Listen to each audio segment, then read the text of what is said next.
अज्य है।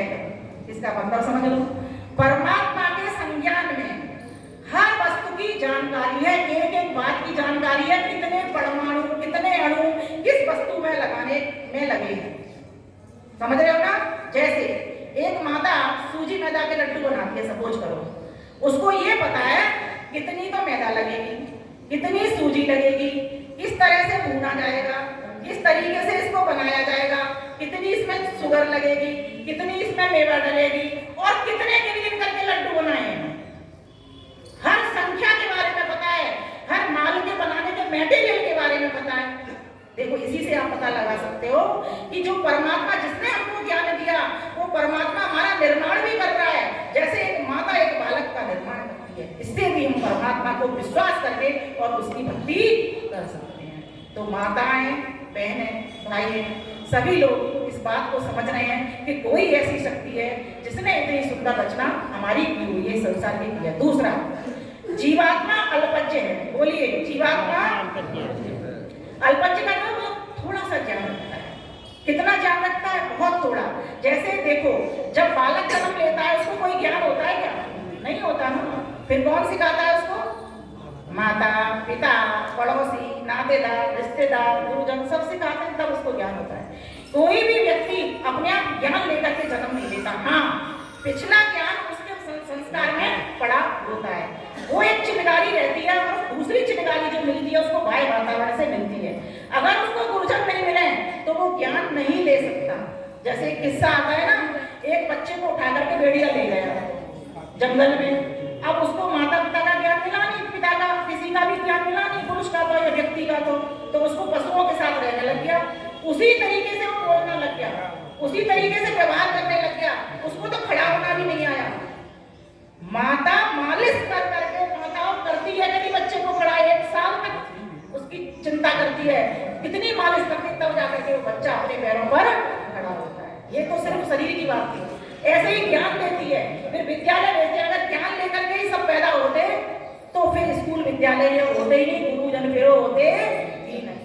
इसीलिए ये समझिए कि परमेश्वर हमारी हर तरीके से रक्षा करता है, ज्ञान द्वारा रक्षा करता है, बल द्वारा यह रक्षा कर रहा है हमारी, और सारा संसार उपभोग की सामग्री बना करके भी रक्षा करता है। अगर ये संसार में उपभोग की सामग्री नहीं होती तो हमारी रक्षा नहीं हो सकती। इसीलिए ईश्वर पर विश्वास जमाइए। क्या? ईश्वर पर विश्वास जमाइए। देखिए, एक संत थे और वैदिक ज्ञान विज्ञान से ही वो निकले थे, वो संत थे।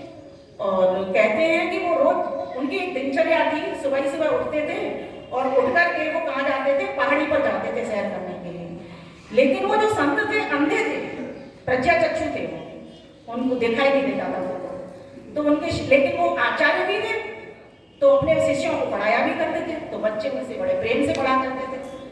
तो एक दिन क्या हुआ, जब वो जा रहे थे तो चलते चलते पहाड़ के ऊपर चढ़ गए और चढ़ करके वो उतर करके आए। तो उनके शिष्यों ने पूछा कि आपको डर नहीं लगता?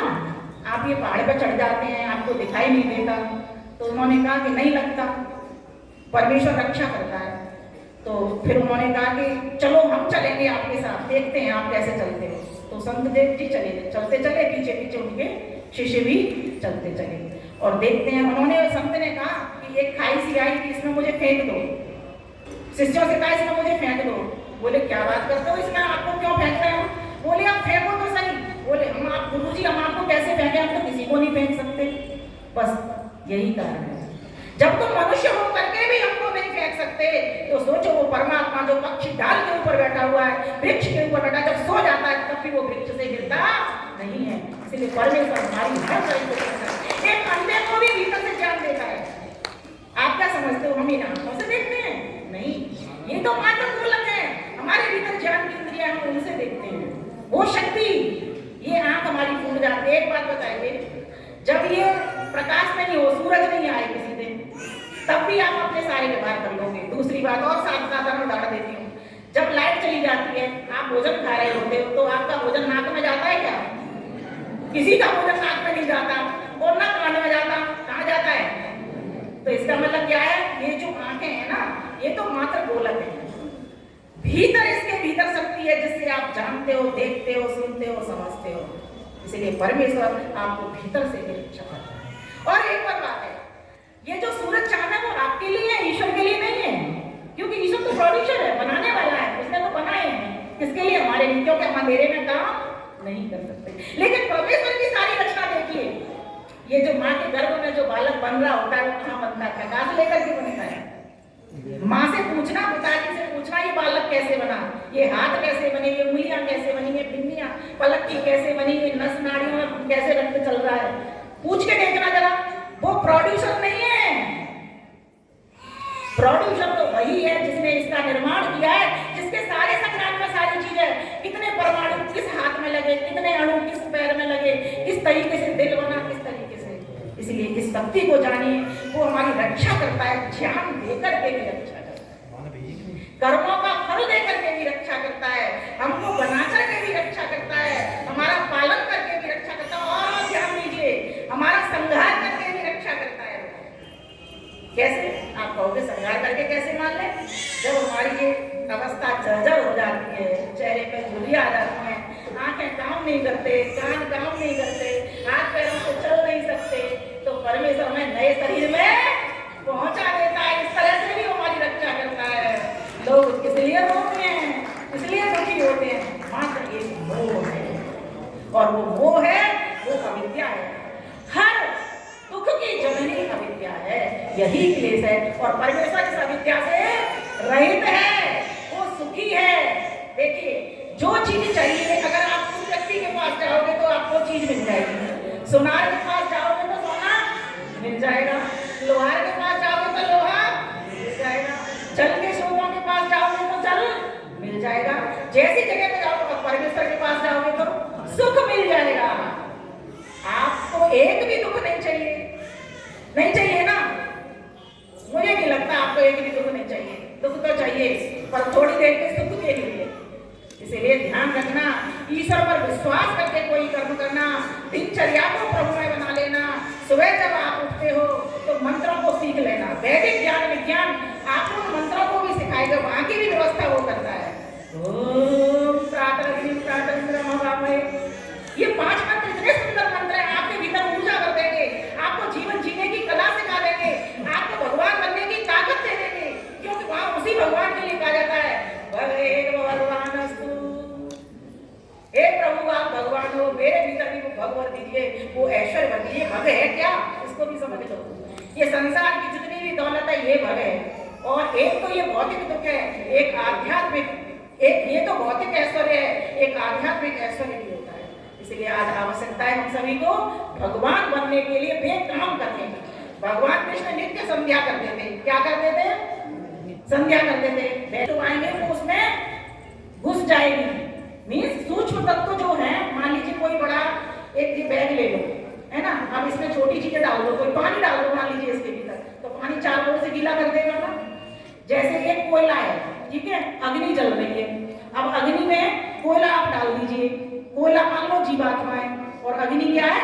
परमात्मा है। अब उसमें कोयले को डाल दो तो कोयला कैसा हो जाएगा? लाल हो जाएगा। कैसे होगा जी?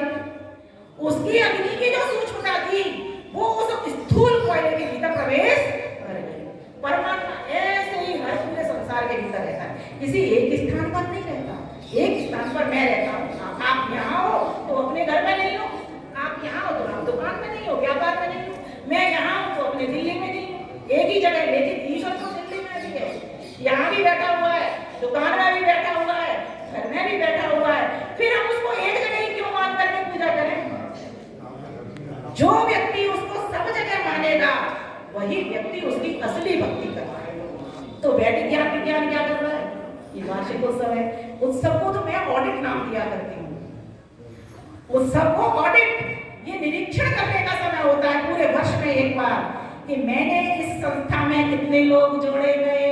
और हमारे आचार्य विश्वेंद्र जी को मैं देखती हूँ पूरे टाइम व्हाट्सएप का, सोशल मीडिया का, इस कार्यक्रम का तो प्रचार प्रसार कर ही रहे हैं तन मन से, और लेकिन वैसे भी वो इतने कर्मठ है कि यहाँ भी नहीं बैठे हैं, कदम से लोगों को ले लेकर के आ रहे हैं। कहाँ से ले लेकर के आ रहे हैं? ऐसे 4 विश्वविद्यालय अगर हो जाए, मैं कोई प्रशंसा ऐसी नहीं कर रही, जो मैं देख रही हूँ मैं वो बोल रही हूँ। हालांकि हमारे मंत्री जी, प्रधान जी, अध्यक्ष जी, चाहे महिलाओं में हो चाहे पुरुषों में, सभी कर रहे हैं ये कार्यक्रम बिना एक व्यक्ति जिंदगी से नहीं होता। आप लोग भी इसको सर्वाइव कर रहे हो। अगर आप नहीं आता तो ये वक्ता क्या करता? आप अगर नहीं आते तो सत्संग हो ही नहीं सकता। इसलिए आपका बहुत महत्वपूर्ण रोल है। वक्ता हो भी नहीं हो, लेकिन अगर आप नहीं होते तो ये कार्यक्रम इस शोभा को प्राप्त नहीं हो सकता। मैं नहीं आती तो क्या है, सत्संग का कर लेते, भजन कर लेते तो कार्यक्रम हो जाता। समझ रहे हो ना? इसलिए आपका आना बहुत जरूरी है। अगली बार से एक चिंतन करके जाएंगे। हॉल पूरा भरा हुआ है, संख्या बहुत अच्छी है, बहुत मेहनत हम यहाँ पर किया हुआ है आयोजकों ने। लेकिन अगली बार के लिए एक संकल्प लेकर के जाएंगे, शुद्ध ज्ञान को लेकर के हम आनंद से भरेंगे, 100% सुख को प्राप्त करेंगे। और उसके लिए हमको ऐसी संस्थानों में स्वयं अपने परिवार के साथ आना होगा और अपने पड़ोसियों को भी बोल करके आना होगा। जैसे अभी हम आ रहे थे, एक गाड़ी में एक माता जी मिली, हमारी भाभी जी साथ थी, उन्होंने कहा माता जी आना, हमारा कार्यक्रम होता है। कितना बढ़िया तरीका है, आपने कुछ नहीं करना। आप पार्क में सैर करने जा रहे हैं, बाबा जी जाते हो ना, 2-4 लोगों से बात करिए, ऐसे ही बात करिए सामान्य, पहले हालचाल पूछिए, उनसे बात करिए, आप 2-4 कार्यकर्ता जुड़ा लाओगे। हमने अपने मंदिर में, मैंने उनको हाथ जोड़े, निवेदन किया। एक ने कहा बहन जी तुम शराबी के हाथ जोड़ रही हैं, इनको, मैंने कहा कोई बात नहीं है, इनको मंदिर में बुलाती हूँ। अभी भी वो 2 व्यक्ति आते हैं, बाकी के जो शराब नहीं पीते थे उन्होंने आना छोड़ दिया और उनकी शराब छूट गई है। मैंने उनको कभी ये नहीं कहा कि शराब मत पिया करो, आप कमाल अचंबा करोगे। मैंने उनको बस एक मंत्र सुनाया करती थी, ओम विश्वानि देव सवितर्वृतानि परासुर, मंत्र सीख लिया। एक दिन उनकी इच्छा हुई, इसका मतलब क्या है? मैंने कहा इसमें तो ये कहा गया है दुर्गुण को छोड़ा, दुर्व्यसन को छोड़े। तो व्यसन क्या होता है बहन जी ये बता दो। मैंने व्यसन बता दिए, ये व्यसन होते हैं, जुआ खेलना व्यसन होता है, शराब पीना व्यसन होता है, बीड़ी सिगरेट पीना व्यसन होता है। तो कह रहे अच्छा ये व्यसन होते हैं, बुरे होते हैं? मैंने कहा बिल्कुल होते हैं। तो बोले मैं तो पीता हूँ। मैंने कोई बात नहीं, पी ली तो पी ली, उसका क्या करना, अब आगे से हम उसको कम करेंगे। बहन जी आप यकीन नहीं मानो, कल उनकी पत्नी मेरे पास आई, दिल्ली की, मैं समाज की संत नगरी बात कर रही हूँ, आप पता कर सकते हैं, और मेरी पिंड थपथपा रहे, बहन जी तुमने हमें नरक की जिंदगी से बचा लिया। ये पी करके आते थे, लुढ़कते थे, घर में सारे बिस्तर को घर खराब करते थे, बहू हमारी कमाई पे चली जाती थी, कहते पिताजी तो गाली दिया करते, आपने हमारे घर को बचा लिया। माता और बहनों, आपके भीतर भी वो योग्यता है। सावित्री अनुसुईया